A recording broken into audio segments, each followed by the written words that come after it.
So ngayon, mag-unbox tayo ng order natin na syringe. Pangkwan po ito, pang marinade.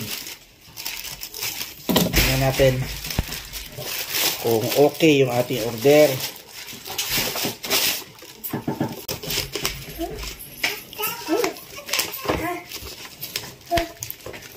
Ano, Bonbon? Inayos mo na yung manok, Bonbon?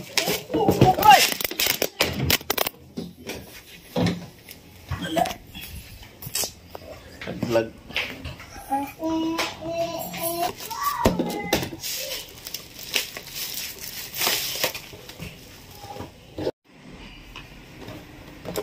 Tingnan natin kung okay order natin.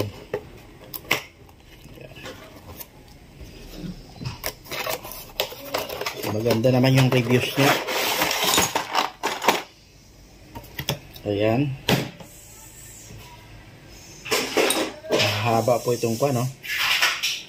Pero kwan siya, manipis kasi magaan siya eh.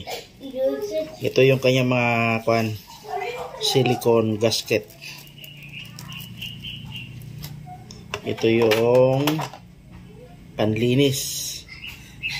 Dalawa po yan panlinis, oh, dalawa.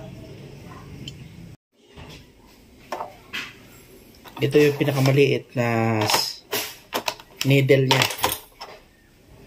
Ito yung pinakamaliit na needle niya. Hindi naman stainless. What po ito? Chrome lang ito na pinint na kwan. Makintab. Hindi po siya stainless. Yan po.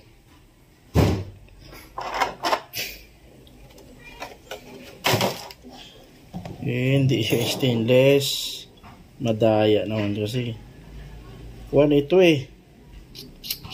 Kaya pala ang comment ng kwan, baka daw mabali ito. Hindi naman kasi nagko-comment ng maayos yung mga nakabili. Kaya hindi tuloy tayo nakakakuan.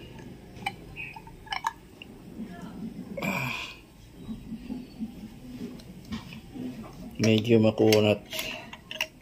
Kaya pala sabi nung isa sa mga nakabili doon, ang inaalala ko yung kanyang takip na plastic. Hindi ko alam kung anong takip yung plastic tinutukoy niya. Ito pala yun, mga kaibigan, no?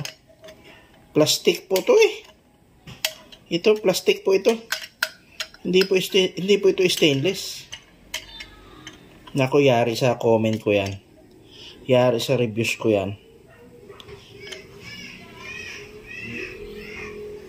Kaya nga binili yan eh. Kasi stainless yung habol ko. Hindi naman pala. Ito, duda din ako dito eh. Parang chrome lang din ito. Parang lata lang din ito. Hindi kakalawangan yan eh pag hindi stainless. So yun lang ang ating comment dito. Hanggang dito lang yung video natin. Ayan po. Hindi po stainless.